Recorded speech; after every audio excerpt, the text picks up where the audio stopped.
October 13, 2017, 9:30 MPT by Andy Crump. Every slasher villain has an object, an event, a time or a place they're associated with.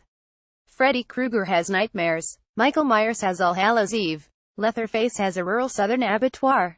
Jason Voorhees has summer camp, but he also has a number, 13, and a day, Friday, to his name. You can steer clear of supervised children's leisure programs settled on a lakeside in the middle of nowhere, but you can't avoid the calendar, and if you can't avoid the calendar, then you can't avoid Jason. Picture it, you come home exhausted from a late-night gym session, and all you want is to hop in the shower, freshen up, catch up on your favorite TV shows and settle into bed.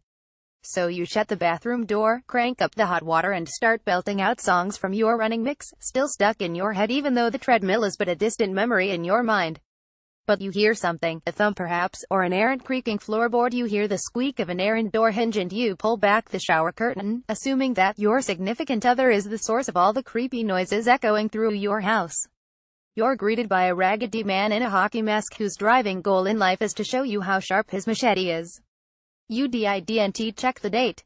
Most a pity. The slasher isn't a bygone horror niche in 2017, but it's less ubiquitous today than it was even a decade ago, and also less effective as a tradition of horror.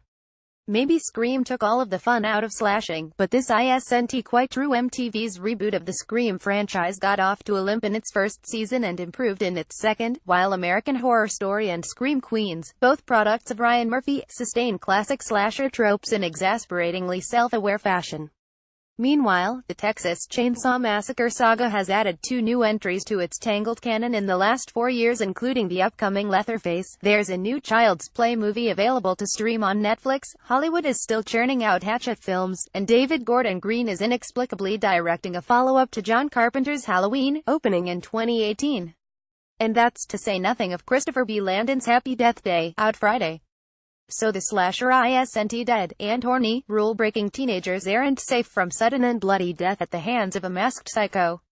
But just as Freddy loses his power the more that people forget him, so too has the slasher category lost much of its cultural cachet as horror has evolved, adapted and shed its old skin to take on entirely new forms.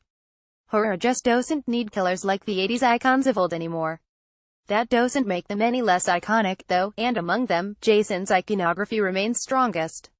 In part, that's credit to simplicity in design. Jason is in many ways the perfect slasher, a lumbering, relentless, omnipresent killing machine, silently stalking the woods where we spent our summers growing up.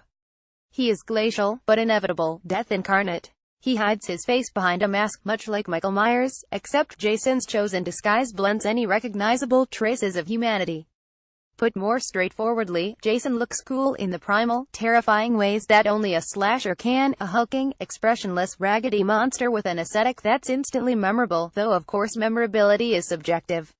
Freddy's look is memorable, too, what with the claws and the Cosby sweater and the wear-down fedora. Slashers are more than the sum of their style, though, and that's where Jason has an edge over his 80s peers. He has no constraints. Freddy can only get you in your dreams. Michael only does his thing at the end of October. But you can never let your guard down with Jason. He'll pop up any month of the year he feels like. The 13th falls on 2 Fridays in 2017, the 1st in January, and the 2nd today. It'll occur twice a year up to 2022, giving Jason more opportunities to catch unsuspecting victims by surprise. Who would expect Jason to appear during winter holiday festivities, or at the onset of pumpkin spice season, or in the doldrums of spring? Jason has no moorings confining him to specific spaces or occasions. He's everywhere. He's anywhere. He's as happy to kill you around Thanksgiving as he is in June. And that's scary as hell. The 13th falling on a Friday is bad enough luck on its own merits. Should you be the superstitious type, tack on a Jason Voorhees rampage, and luck doesn't matter. Hitting every red light on your commute when you're already late for work is bad luck. Haplessly stumbling onto Jason's radar when he's on the warpath, that's basically a death sentence handed down from on high. It's fate. Maybe staying relevant is easy when you're functionally immortal.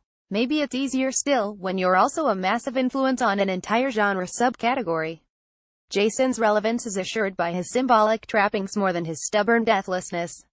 Neglect your calendar at your own peril.